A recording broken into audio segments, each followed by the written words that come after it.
Hi everyone, I'm going to work through this problem with you. We're supposed to find the pieces of missing information. This is a confidence interval question. Now, when you're dealing with confidence intervals or hypothesis or normal distribution, I always like to draw my normal distribution curve. It can give you a visual representation of what's going on. Now, you're asked to find the confidence level, and they don't give you what that is, so you need to figure that out. So they give you the z-scores, which is great because you can go to your z-table and find out what your confidence interval is from that. So it's 2.88, and because it's a confidence interval, you have negative 2.88 and then positive 2.88. And you want to know, what is that blue area? What's the shaded area? Now, if you go to the negative confidence or the negative z-table, you'll find out that this area on the left is 0.002. Now, if you go to the negative z-table to find out what the area is on for the right, remember that the z-table reads going this way, and they read all of this area. So you're going to have to do the 1 minus what you find in the z-table for the positive. So if you go to the positive z-table, look up 2.88, you'll know the area is 0.998. So the area is 0.002, which makes sense because it's the same on each side. Now, just going to do... Okay, so now what is the confidence level? Keep in mind that you need to know that the total area under the curve is 1. So you have 1, and you're going to minus the 2 spaces of 0.002, and you will get 1 minus 0.004 or 0.996, which is the same as saying 99.6%. So that is our confidence level. Whoops, and we're going to just draw that back. Okay, so there we go. So that's this area here, confidence. Great. So 99.6%.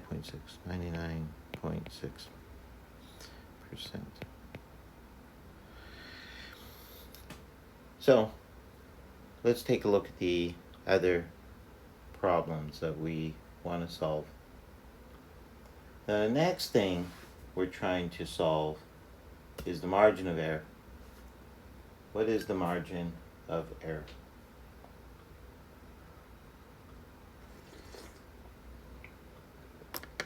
So how would you find out what the margin of error is? Now, the margin of error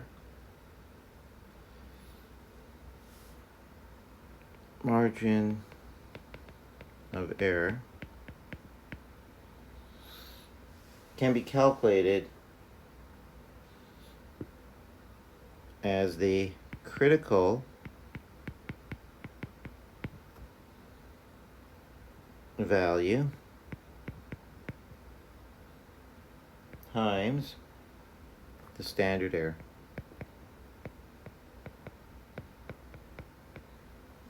So the margin of error, the critical value times the standard error.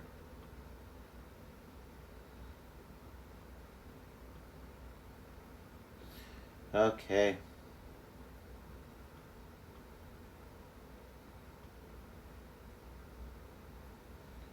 So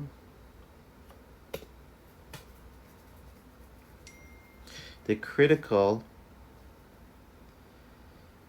value is 2.88 times the standard error, 6.10.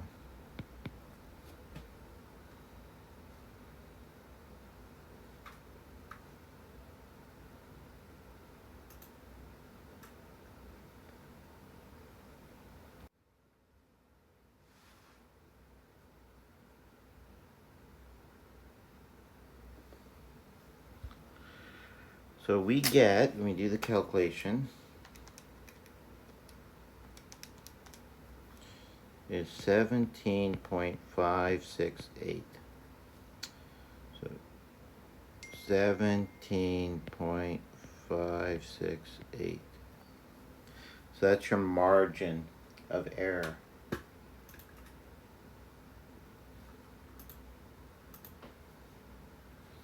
Now, and we'll actually round that to 2 decimals. So we'll go to 17.57. Be consistent. Now the lower limit, what is the lower limit? So the lower limit is, what's your lower limit? The lower limit's going to be x bar minus your margin of error, which is 127.2 minus 17.57.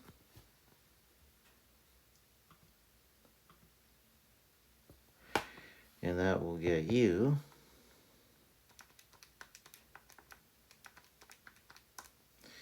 109.63. Upper limit equals x bar plus e equals 127.2 plus 1757 equals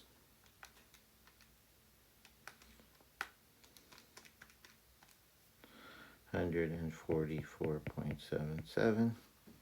So this would be 109.63 and 144.77.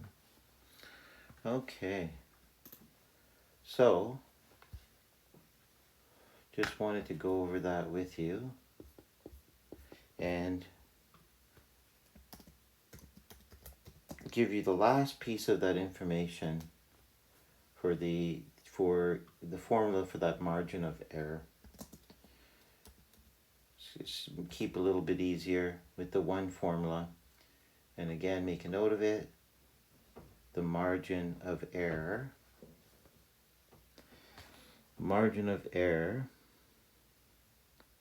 the actual formula E equals Z mu times square root of n.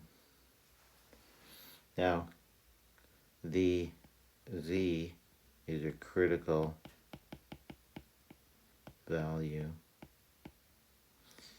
and this equation here,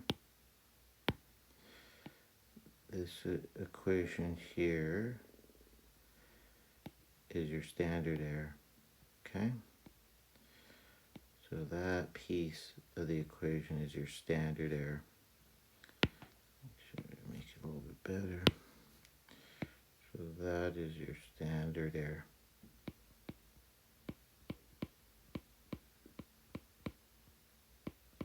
So we didn't need to know how many data points there is because we're given the standard error. And again, just to show you, the Z was 2.88 times standard error of 6.10 equals 17.57 rounded. Okay, so hopefully that clarifies things a lot quicker than what we tried to do last night. So thank you.